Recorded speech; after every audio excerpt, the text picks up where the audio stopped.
ഒരു ഉരുൾപൊട്ടൽ കൊണ്ട് മുറിവേറ്റ മനുഷ്യരുടെ നടുവിലൂടെ പോകുമ്പോൾ അവരെ ചികിത്സിക്കുന്ന കുറേ ആളുകൾ കൂടി ഇവിടെയുണ്ട്. മാതൃഭൂമിയും മലബാർ മെഡിക്കൽ കോളേജും ചേർന്ന് നടത്തുന്ന സെൻറ് ജോസഫ് സ്കൂളിലെ ക്യാമ്പിലാണ്. ഒരു ക്യാമ്പിൽ മുമ്പ് പോയിട്ടുണ്ടോ? മുൻപ് വന്നിട്ടുണ്ട്. ഞാൻ ഈ പ്രദേശത്തെ സ്വദേശിനിയാണ്. പുത്തുമല ദുരന്തം ഓർമ്മയുണ്ടാവും? പുത്തുമല ദുരന്തം ഓർമ്മയുണ്ട്. ഇപ്പോഴാണെന്നുണ്ടെങ്കിലും ഇതിൽ കൂടെ കടന്നു പോകുന്ന മിക്ക ആൾക്കാരെയും നമുക്ക് പരിചയമുള്ള ആൾക്കാരാണ് ഏതെങ്കിലും ഒക്കെ വഴിക്ക്. വീട് എവിടെയാ? എൻ്റെ വീട്, ഞാൻ മേപ്പാടി സ്വദേശിനിയാണ്. പിന്നെ അമ്മയുടെ വീട് ചുരൽമലയാണ്. അപ്പോൾ കാണുന്നവർക്കെല്ലാം ഏതെങ്കിലും ഒരു തരത്തിൽ നമ്മളോട് എന്തെങ്കിലും പറയാനുണ്ട്. എൻ്റെ പേര് ഡോക്ടർ അശ്വതി. ഒരു ഡോക്ടർ എന്നുള്ളതിനുപരി അവർക്ക് എന്തെങ്കിലും ഒരു സമാധാനത്തിൽ അവർക്ക് നമ്മളെ കാണുമ്പോഴോ നമ്മുടെ രണ്ട് വാക്ക് നമ്മൾ അവരോട് സംസാരിക്കുമ്പോഴോ കിട്ടുന്ന ആശ്വാസമൊന്നും ഈ സമയത്ത് പറയാൻ പറ്റില്ല. എന്നാലും അവർക്ക് എന്തെങ്കിലും ഒരു സപ്പോർട്ട് കൊടുക്കാൻ പറ്റുന്നുണ്ടെങ്കിൽ അത് വലിയ കാര്യം എന്ന് വിശ്വസിക്കുന്നു. മിസ്സിംഗ് ആവുകയോ അങ്ങനെ ഇതിലൊക്കെ പെട്ടിട്ടുണ്ടോ? ഉണ്ട്. എൻ്റെ അച്ഛൻ്റെ ഫസ്റ്റ് കസിൻ ആ പ്രദേശത്ത് അറിയാവുന്ന ആളുകളും ബന്ധുക്കളും ഉണ്ടായിരുന്നു. അതിൽ 2 പേരും മരണപ്പെട്ടിട്ടുണ്ട്. കുറച്ച് പേർക്ക് ഇഞ്ചുറീസ് ആയിട്ടുണ്ട്. ഇത് ശരിക്കും പറഞ്ഞാൽ ഒരു വിറങ്ങലിച്ച് നിൽക്കുന്ന ഒരു അവസ്ഥയാണ്. ഇപ്പോൾ ഞങ്ങളും അതിൽ കൂടെയാണ് കടന്നു പോകുന്നത്. കാരണം മുമ്പിൽ കൂടെ ആൾക്കാരെ കാണുന്നെങ്കിലും ഓരോരുത്തർ അവരായിട്ട് സംസാരിക്കുമ്പോൾ നമുക്ക് അവരിൽ നിന്ന് കിട്ടുന്നതും ഓരോ കഥകളാണ്.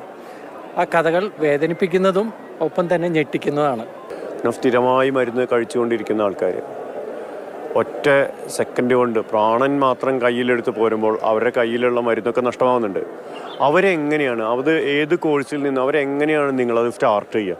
അപ്പോൾ നമ്മളിവിടെ ചെയ്തത് എന്താ വെച്ചാൽ ആദ്യ ദിവസം എടുത്തപ്പോൾ തന്നെ ആദ്യം പ്രയോറിറ്റൈസ് ചെയ്ത് മുന്നേ മരുന്നുകൾ കഴിക്കുന്ന ആളുകളുണ്ടോ, നിങ്ങൾ സ്ഥിരം എന്തെങ്കിലും മരുന്നുകൾ എടുക്കുന്നുണ്ടോ എന്നാണ് ആദ്യം അവരോട് ചോദിക്കുന്നത്. അങ്ങനെ ഉണ്ടെന്നുണ്ടെങ്കിൽ എന്ത് അസുഖമാണെന്ന് കണ്ട് അവർ കഴിക്കുന്ന മരുന്നിൻ്റെ സമയം വെച്ചിട്ട് അതിൻ്റെ മരുന്ന് അയക്കാം എന്ന് വിചാരിച്ച്, ഇപ്പോൾ ഷുഗറോ പ്രഷറോ ആണെന്നുണ്ടെങ്കിൽ അത് രണ്ടും നോക്കി ഏത് അളവിലാണ് ഇപ്പോൾ നിൽക്കുന്നതെന്ന് വിചാരിച്ചിട്ട് നമുക്ക് തുടങ്ങാവുന്ന ഒരു ഡോസിൽ മരുന്നുകൾ റീസ്റ്റാർട്ട് ചെയ്ത് ഇപ്പോൾ ഇന്നിപ്പോൾ 2nd ഡേ 3rd ഡേ ആകുമ്പോൾ അവരൊന്ന് ഫോളോ അപ്പ് ചെയ്ത് അതിൽ അവർ മെയിൻറ്റെയിൻ ചെയ്ത് പോകുന്നുണ്ടോ എന്നാണ് ഇപ്പോൾ പ്രസൻ്റ്ലി ചെയ്തിട്ടുള്ളത്. ഡോക്ടറാണ്, പേഷ്യൻ്റാണ്, മനുഷ്യൻ എന്നുള്ള നിലയിൽ വിഷമിപ്പിച്ച എന്താ? ഇനി എന്താ ചെയ്യാമെന്ന് കഴിയാതെ അവരുടെ നിസ്സഹായമായ അവസ്ഥ അതുതന്നെയാണ് എന്നെ ഏറ്റവും കൂടുതൽ. നിങ്ങളാണ് കണ്ടത്, നിങ്ങളാണ് ഈ സങ്കടങ്ങളും വേദനയും ഒക്കെ ചേർത്ത് പിടിച്ചത് നിങ്ങളാണ്. ഇവിടെ ഭയങ്കര അവസ്ഥയാണ്. ഒരു കുടുംബത്തിൽ ഒരാളൊക്കെ ബാക്കിയുള്ളൂ. അപ്പം അങ്ങനെ ബാക്കിയായവരുടെ അവസ്ഥ ഭയങ്കര കഷ്ടമാണ്. അവർ മെൻ്റലി ഭയങ്കര ഡൗൺ ആണ്. അവർ ഈ സിറ്റുവേഷൻ ഇതുവരെ ആക്സെപ്റ്റ് ചെയ്തിട്ടില്ല മൈൻഡ് കൊണ്ട്. അപ്പോൾ അതൊക്കെ കാണുമ്പോൾ ഭയങ്കര വിഷമമാണ്. കൗൺസിലിംഗ് ആണ് ഏറ്റവും പ്രധാനമായിട്ട് ഈ ഘട്ടത്തിൽ വേണ്ടി വരുന്നത് അല്ലേ? കരയാൻ പോലും പറ്റാത്ത ആൾക്കാരുണ്ട്. ഇപ്പോൾ പലരും വന്ന് പറഞ്ഞു എനിക്ക് ഉറങ്ങാൻ പറ്റുന്നില്ല, കണ്ണടയ്ക്കുമ്പോൾ ഓർമ്മ വരുന്നത് ആ കൈകളാണ്. ആ കൈകളെ എനിക്കൊന്ന് പിടിക്കാൻ പോലും പറ്റുന്നില്ല. ആ രീതിയിലാണ് പലരും ഞങ്ങളോട് സംസാരിച്ചുകൊണ്ടിരുന്നത്. പലതും അത് വിറ്റ്നസ് ചെയ്ത ആൾക്കാരാണ്. അപ്പോൾ അവർ ആ അക്യൂട്ട് സ്ട്രെസ്സിലാണ്. അപ്പോൾ അത് കഴിഞ്ഞ് കുറച്ച് കഴിയുമ്പോഴാണ് അവർ ആ ഒരു റിയാലിറ്റി അക്സെപ്റ്റ് ചെയ്യുന്നത്. എനിക്ക് വീടില്ല, എൻ്റെ ബന്ധുക്കളില്ല, എനിക്ക് ആരുമില്ല. ഇപ്പോൾ ഈ ക്യാമ്പിൽ നിൽക്കുമ്പോൾ ഇവിടെ ഒരുപാട് പേരുണ്ട്, കുറേ പേരുണ്ട്, സംസാരിക്കുന്ന ആൾക്കാരുണ്ട്, പലപേരും വരുന്നുണ്ട്. കുറച്ച് ദിവസം കഴിഞ്ഞ് കഴിഞ്ഞാൽ എല്ലാവരും തിരിച്ചു പോകും. അപ്പോൾ അവരൊറ്റപ്പെട്ടു പോകും. ആ സമയത്ത് നമുക്ക് അവരെന്ത് ചെയ്യാൻ പറ്റും? അപ്പോൾ അവർക്ക് വേണ്ട മെൻ്റൽ സപ്പോർട്ട് അത് നമ്മൾ തുടർച്ചയായി കൊടുത്തുകൊണ്ടിരിക്കുക. പിന്നെ അവർക്ക് വേണ്ട സൗകര്യങ്ങൾ ചെയ്തു കൊടുക്കുക.